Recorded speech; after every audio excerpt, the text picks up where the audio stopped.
Narito na naman tayo para sa isang napaka-sweet at nakakakilig na love story nila Kalingap Edu at Ate Viancy. Tulad mo ay aking makilala at kung ano ako'y Para sa pagpapatuloy ng ating love story ay masasaksihan natin ang sweetness ng EDSI Love Team sa Hong Kong pa rin. Pagkatapos nilang pumunta sa Disneyland, kinabukasan ay gumala na naman sila para i-discover ang ganda ng Hong Kong. At dito, lagi lamang silang magkasama. Naglalakad-lakad lamang sila, ngunit pagkadikit pa rin. Napakarami nga nilang napag-usapan dito sa ating video na ito. Kaya naman sana inyo itong tapusin at panoorin. At ito na nga ang mga nangyari sa kanilang paggagala sa Hong Kong.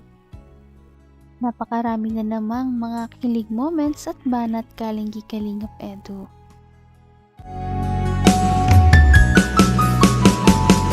ang nais ko lang.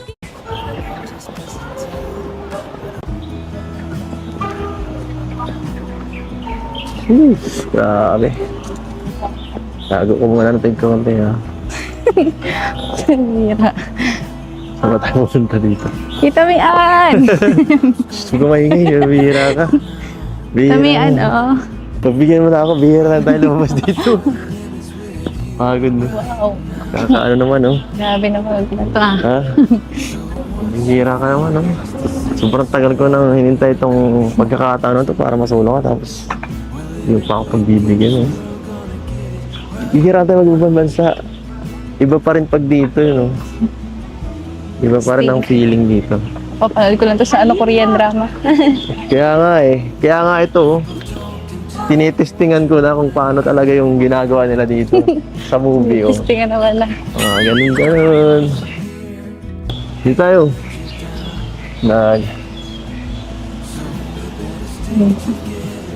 Grabe. Sobrang romantic dito. Parang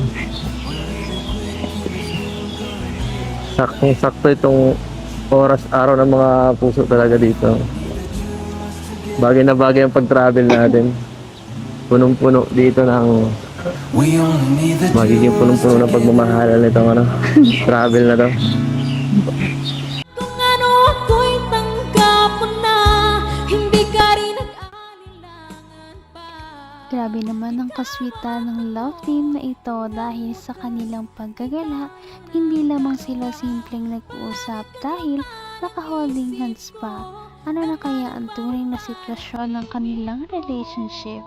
Ikaw na lang tinitipon. Magiging punong-puno ng pagmamahalan nitong travel na to. Wow, ganda! Saan siya? Saan dito? Angas! Wow! Grabe, ganda! Astig! Ano, sana masaya ka.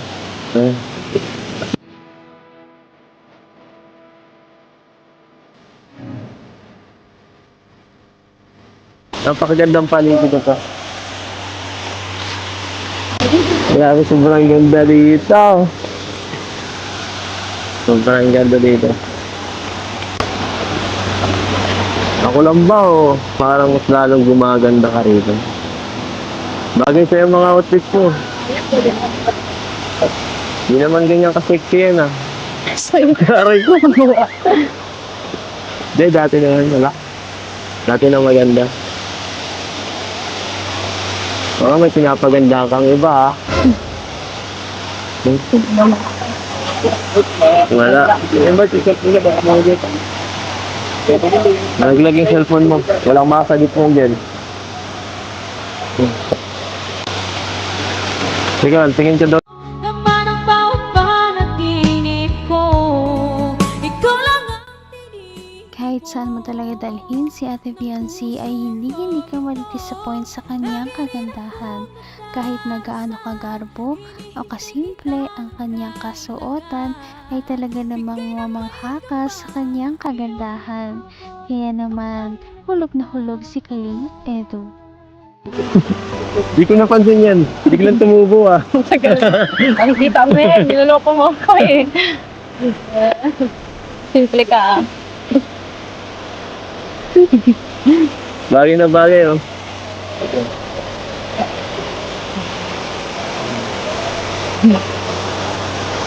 Pang profile. Sige, dito lang tayo. Balad-balad muna tayo. Ikaw? Ikaw? Ikaw. Ikaw ang gusto mo. Ako? Ako. Ikaw. Ako. Sikla.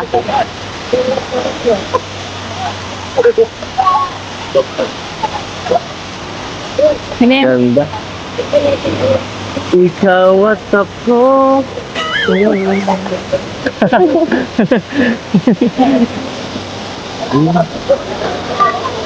Sa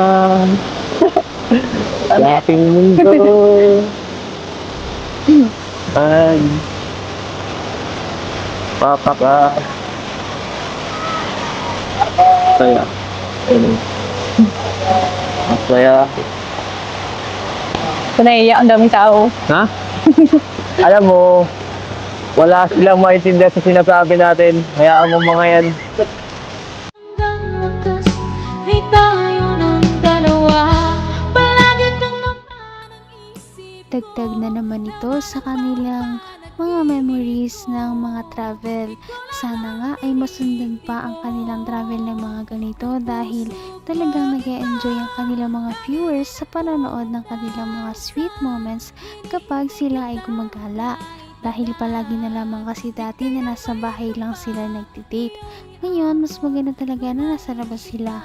Ang maintindihan sa sinasabi natin. Hayaan mo mga yan. Hindi na mahalaga yan. Yung mga taong yan, wala sa ating pakiyan, no? Saka, kita mo naman siguro, no? Dami na natin nakikita dito. Harap-harap naman, dami naghahalikan.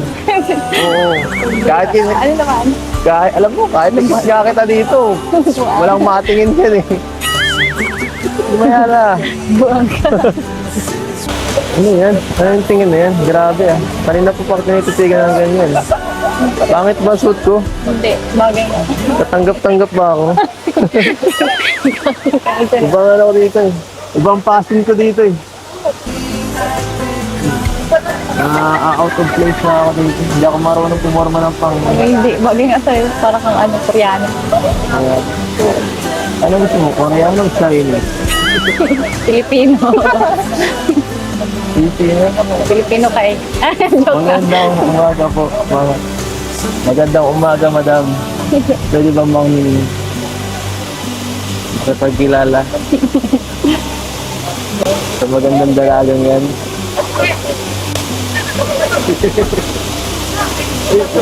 Uy, grabe oh. Hino-holding hands mo ko, kakakilala pa lang natin. Ano ba yan? At ayun na nga, nadulas na naman si Ate Fiancé dahil parang komportable na siya na laging hawak ang kamay ni Kalingap Edu. Kaya naman, nagulat ang lahat nang hawakan na naman niya ang kamay ni Kalingap Edu. At hindi lamang yan ang mga kilig moments na ating matutunghayan. Marami pa sa ating mga susunod na video. Napaka-sweet talaga nila at napakabait ng tambalang ito kaya maraming sumusuporta. Kaya naman, sana ipatuloy natin silang suportahan at mahalin si Fiancé, si Kalingap Edu at ang Kalingap team. Yun lamang at maraming salamat sa panonood. Abangan natin kung magkakatuluyan ba talaga si Kalingap Edu at Fiancé. Hanggang sa muli! Bye! Ngayon'y abot